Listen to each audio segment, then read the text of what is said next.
Hello everyone, welcome back with me Juni Ibrahim. Assalamualaikum warahmatullahi wabarakatuh. Gengs, apa kabar teman-teman? Semoga sehat selalu, sehat jasmani rohaninya, lancar rezekinya, lancar urusannya. Pokoknya yang terbaik di dalam kehidupan kita sehari-hari. Hari ini kita tidak akan mereaction karena kita akan masuk ke cerita sebuah band. Dimana band ini tadinya awalnya gue gak pernah denger satupun lagu mereka. Sampai akhirnya ketemu untuk di reaction yang judulnya Cool At. Yes, betul sekali, apalagi kalau bukan Bring Me The Horizon, gengs. Ini adalah satu band yang akhirnya bisa mengangkat gue secara pribadi di channel reaction ini. Sampai teman-teman bisa banyak ngasih rekomendasi dan akhirnya teman-teman juga bisa ada tahu nih. Jadi tahu ada reaction dari gue.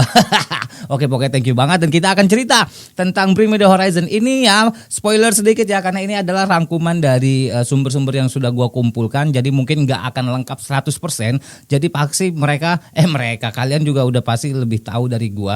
Dan buat teman-teman yang udah lebih tahu, please kita tambahin lagi informasi-informasi yang kelewat atau yang agak sedikit miss. Dan buat teman-teman yang belum tahu tentang cerita perjalanan mereka, mari kita saksikan bersama, kita simak bersama. Dan selamat datang di Story Behind.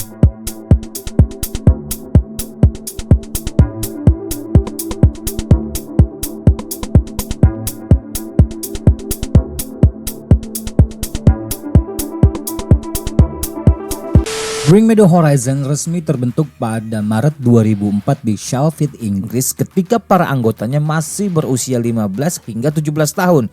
Di mana anggota awalnya ialah Oliver Sykes, Matt Keane, Lee Malia, Matt Nichols, dan Curtis Worth.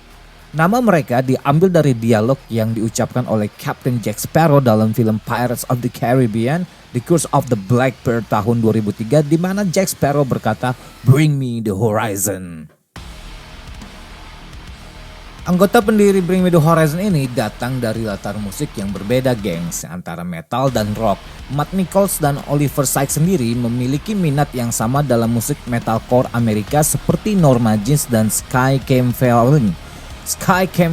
Wah, susah sekali ya.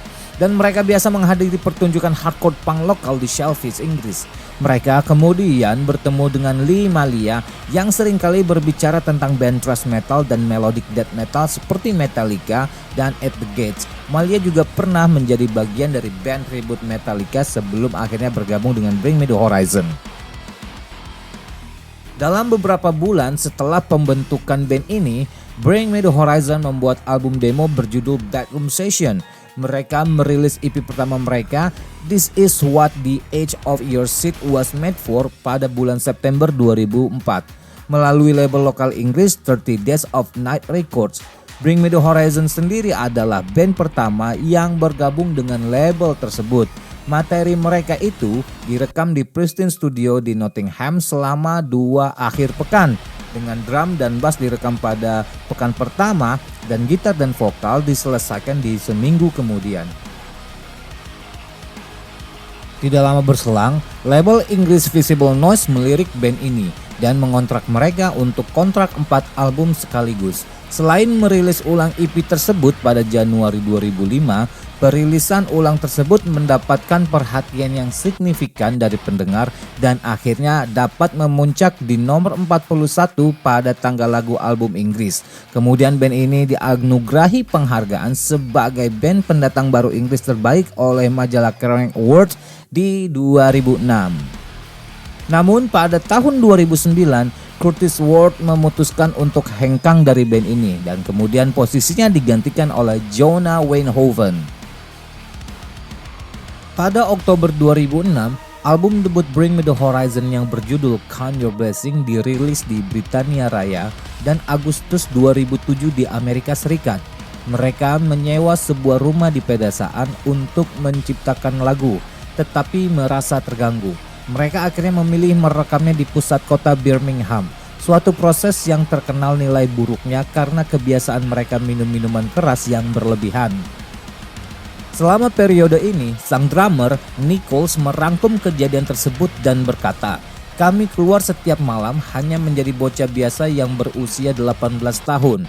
Kritikus menyebut album ini dengan memberi tanggapan yang sangat bertentangan bahwa grup musik ini sudah dikenal publik." Untuk mendukung promosi album pertama ini, mereka menggelar tur yang cukup lama di Inggris pada bulan November dan turut mengisi bersama Lost Prophet dan The Blackout dalam sebuah tur Britania Raya hingga akhir November dan Desember 2006.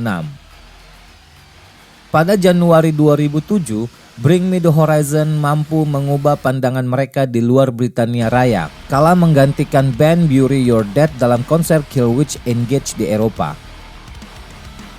Bring Me The Horizon gak cuma diam di tempat. Setelah album pertama, mereka mulai eksplorasi. Album seperti Suicide Season pada tahun 2008 jadi titik awal perubahan. Mulai ada sentuhan elektronik di musik mereka.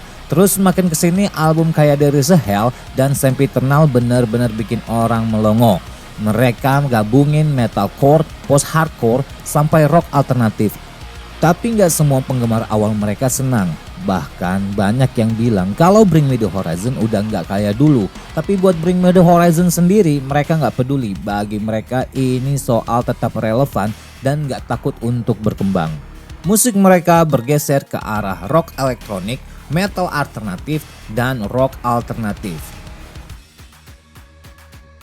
Sempiternal adalah album studio keempat grup musik asal Inggris ini. Album ini dirilis pada 1 April 2013 di seluruh dunia oleh anak label Sony Music RCA Records dan 2 April 2013 di Amerika Serikat dan Kanada lewat Epitaph Records.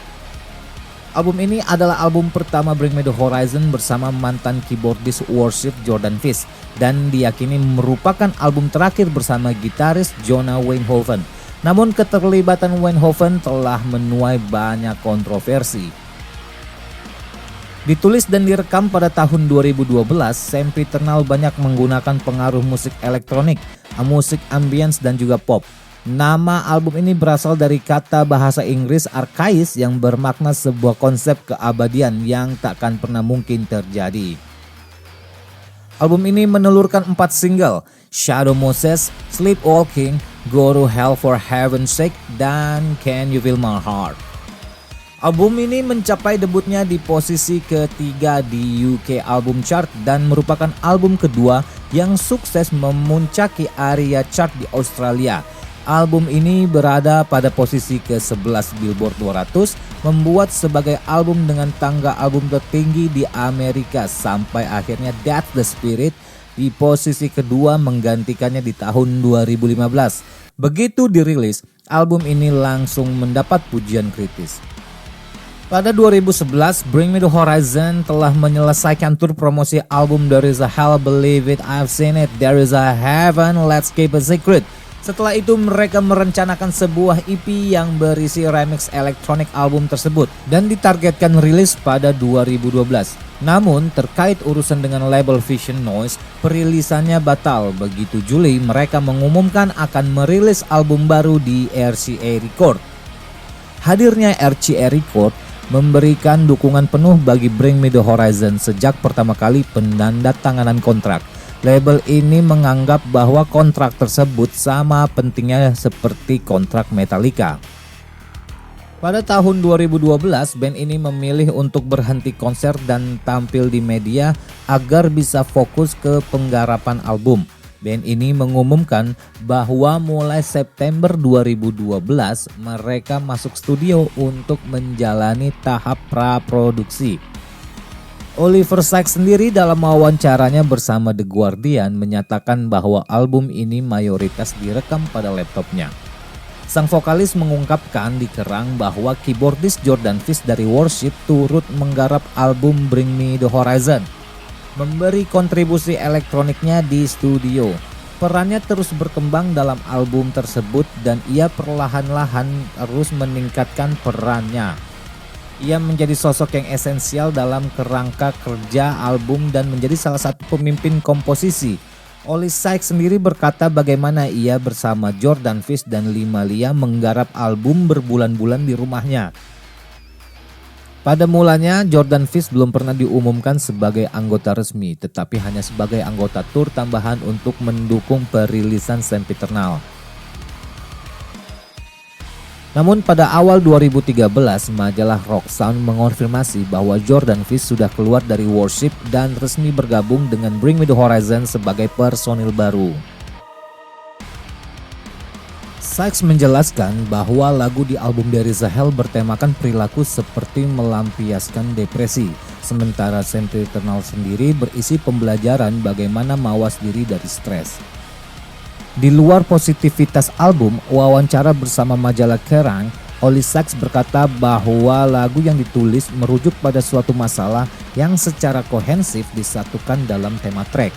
Liriknya juga disebut mengandung konotasi anti-agama, mengingat Sykes adalah seorang ateis. Namun sebelum album ini dirilis, ia memposisikan diri layaknya saat diminta beriman kepada Tuhan agar hidupnya lebih baik karena ia berada pada tempat yang buruk dan diminta percaya kepada Tuhan.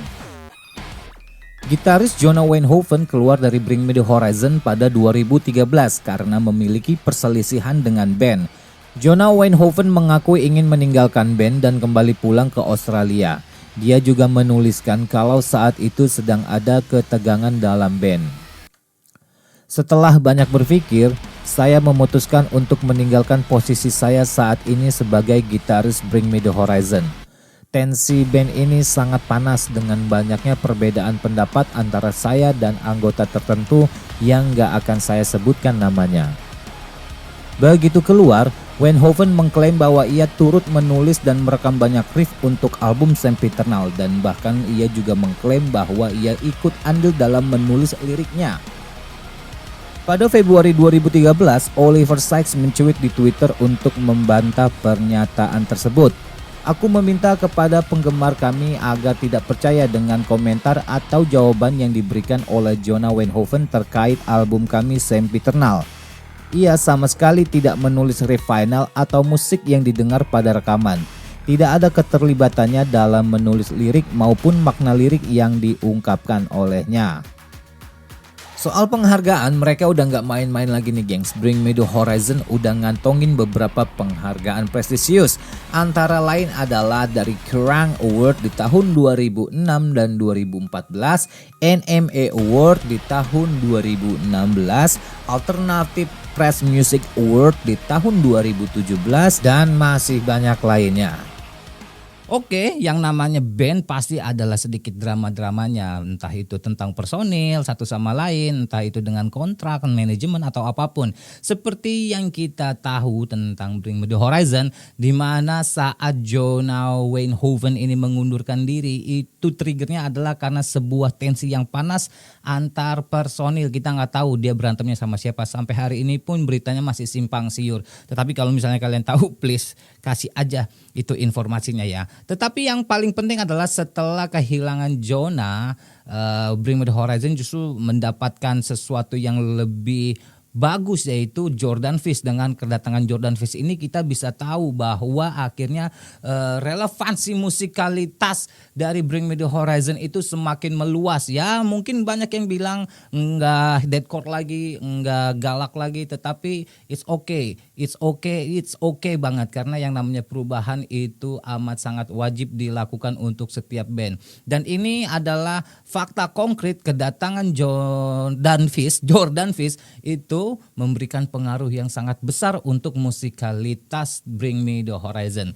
Selain itu gengs, ketika mereka juga memutuskan untuk berpisah dengan label lamanya yang udah mengangkat nama Bring Me The Horizon, tetapi mereka akhirnya mengambil keputusan untuk masuk major label yang lebih besar, yaitu RCA di bawah Sony Music Gilingan. Karena dari kontrak ini nih ya, kontrak ini tuh membuat nama Bring Me The Horizon itu lebih luas lagi, lebih global lagi, lebih internasional lagi. Meskipun kata Bang Oli juga perubahan itu tidak diatur oleh label, justru malah labelnya pengen musiknya yang keras-keras, tapi it's okay lah semuanya. Yang pasti segala perubahan, segala perbedaan dari masa lalu dan masa kini itu pasti akan terjadi ya gengs. Segala perubahan yang dialami setiap band otomatis akan merubah ciri atau gaya mereka. Tapi yang paling penting adalah sebuah konsistensi di mana perubahan tersebut menjadi bukti bahwa band ini terus konsisten di dalam berkarya.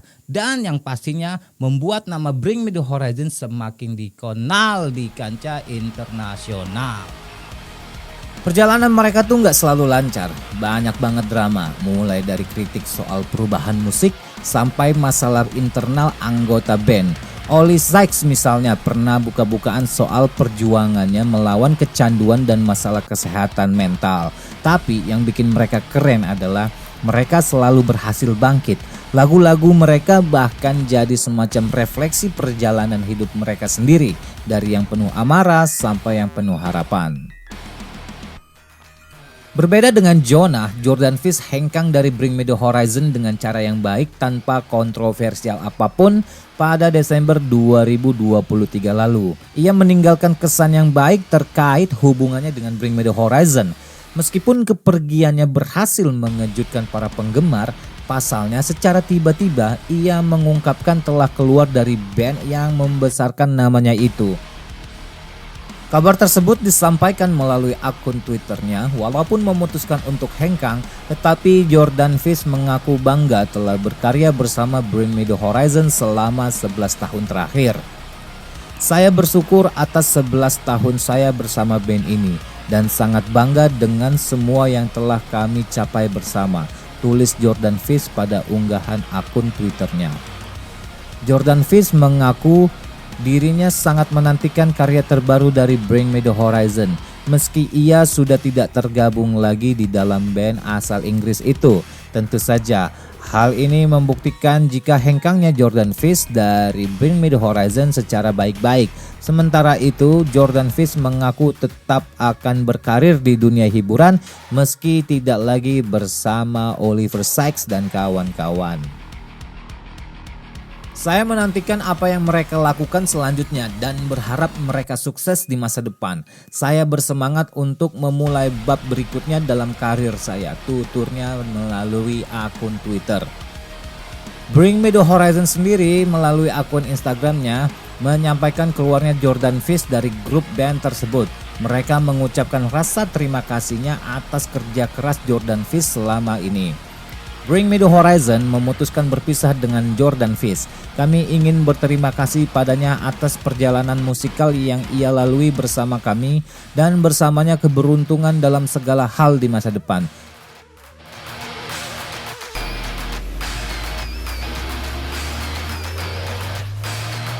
Oliver Sykes, selain jadi frontman, Oli juga punya clothing line sendiri bernama Drop That Clothing. Dia juga dikenal dengan tato-tato unik yang menghiasi tubuhnya. Matt Kinn, bassist yang satu ini dikenal dengan panggilan vegan karena gaya hidupnya yang sejak lama sebagai seorang vegetarian. Limalia, gitaris utama dengan background musik klasik yang pengaruhnya bisa kita dengar di riff-riff melodik ala Bring Me The Horizon. Matt Nichols, drummer yang juga fans sepak bola khususnya klub Sheffield Wednesday. Jordan Fish, sebelum gabung Bring Me The Horizon, Jordan adalah anggota band Worship. Kehadirannya membawa perubahan besar yang signifikan dalam arah musik Bring Me The Horizon. Bring Me The Horizon sekarang udah jauh banget dari awal mereka muncul. Album kayak That's The Spirit dan Amo membawa mereka ke level global. Apalagi mereka mulai berkolaborasi dengan nama-nama besar lainnya seperti Ed Sheeran, Yungblud dan juga Baby Metal. Siapa yang nyangka kan Bring Me The Horizon bisa crossover sejauh ini? Dan sekarang mereka nggak cuma band metalcore lagi, gengs. Bring Me The Horizon udah jadi fenomena. Nama besar band yang satu ini telah berhasil merangkul semua aliran musik dan audiens melalui lagu-lagunya. Oke, itu adalah yang bisa gua rangkum. Sekali lagi gue minta maaf kalau misalnya informasinya nggak begitu banyak 100%. Karena berhubung ini adalah sebuah rangkuman yang sudah saya kumpulkan dari berbagai macam artikel untuk menjadi satu dan bisa gua sampaikan kepada kalian. Sekali lagi kalau misalnya ada yang miss atau yang keliru atau ada yang kurang, please tambahin aja karena kalian pasti udah lebih tahu banget cerita tentang Bring Me The Horizon. Oke gengs, kalau gitu semoga kisah Bring Me The Horizon ini bisa jadi inspirasi inspirasi buat kita. Jangan pernah mudah menyerah, jangan berhenti berkarya. Percayalah bahwa perubahan akan memberikan sebuah titik temu atau titik terang di kemudian hari. Meskipun ada pro dan kontra, it's okay. Yang penting kita selalu happy dan selalu konsisten. Kenapa happy ya? Ya happy lah karena kita bisa ketemu lagi. Dan kita akan ketemu lagi. Sampai jumpa di story behind berikutnya. Well, see you next time, mother father.